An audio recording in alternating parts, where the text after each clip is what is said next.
Hey guys, and welcome back to the channel, and today we will be talking about WandaVision Season 1 Episode 4. Now, I want to apologise for the later upload. I've been very busy the past week with a bunch of college work to catch up on, but I am here with the upload just in time before the release of Episode 5 arrives, which looks like to be another game changer like this episode in terms of the series as a whole. And of course, if you haven't tuned in to the previous 3 episodes, there obviously will be spoilers for WandaVision Season 1.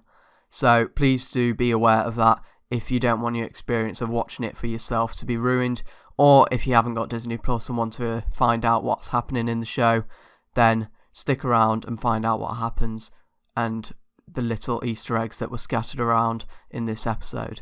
So the episode starts out with the blip, and we obviously saw a little bit of this in Spider-Man Far From Home, but this time we get a real understanding of the effect of the blip on society and massive public places, and in this case hospitals, as we see Monica Rambeau, who's obviously the little girl that we saw in Captain Marvel, waking up from her blip and trying to figure out what was going on and trying to find out a patient that she was in the hospital with.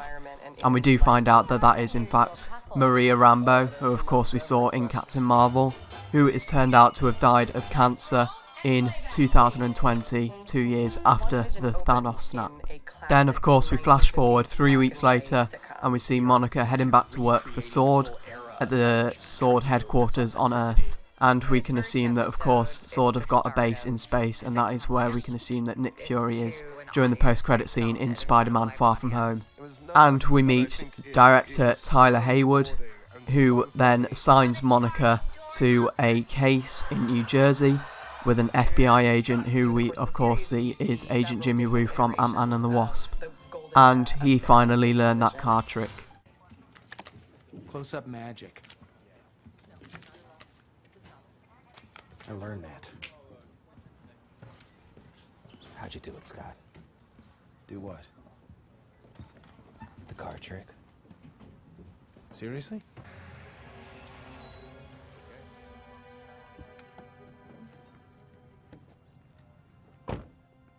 James E. Woo, FBI.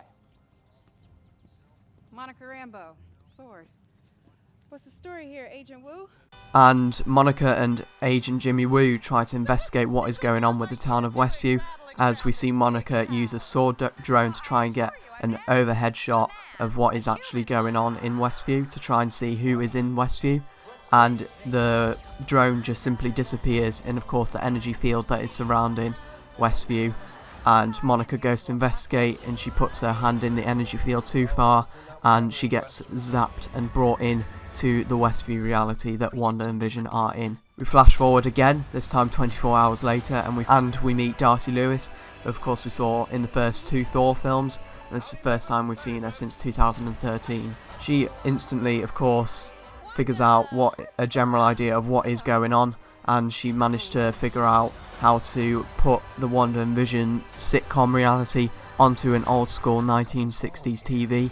And we therefore see that the characters who are working with SWORD are experiencing the sitcoms with us, the audience. So we see SWORD and Jimmy Woo and everyone involved trying to figure out what is going on, and on a whiteboard they are asking questions, the exact same questions that we, the audience, are thinking as well, like what the hexagons mean, is Vision actually alive?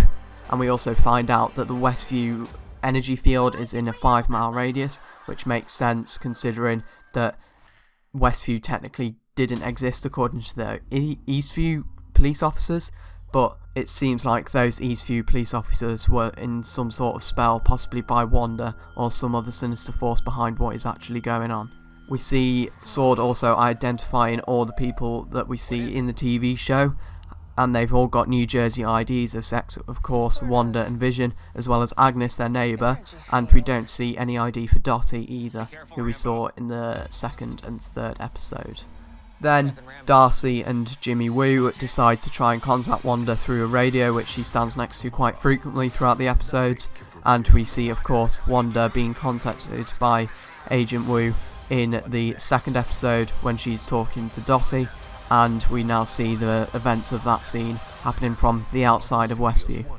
However, we do see that somebody is somehow filtering the TV feed for the outside in the outside world of Westview. We don't know who this is. It probably is Wanda, considering she rewinded time when the beekeeper came out of the sewer. However, it could be of course someone else being sinister behind this, but it is most likely to be Wanda in this case.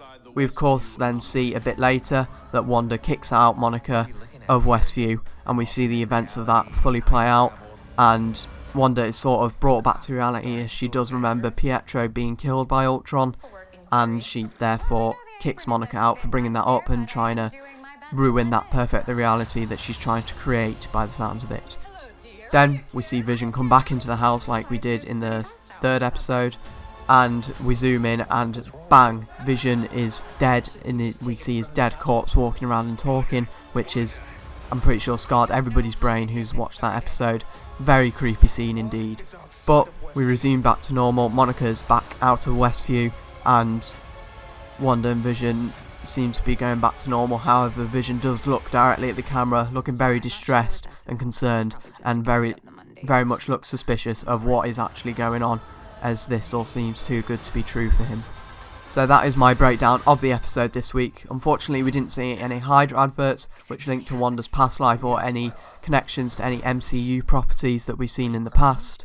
So nothing too major in terms of Easter eggs. However, there are lots of hints and clues towards what I can imagine will be future events that happen in the next few episodes. So next episode is supposed to be a huge game changer, as well as this one, because this one of course showed us some backstory to S.W.O.R.D. and what they were doing throughout the first 3 episodes. However, next episode we seem to be going back to the sitcom styles, this time in the 1980s, and it looks like there is going to be some big characters introduced by the sounds of it.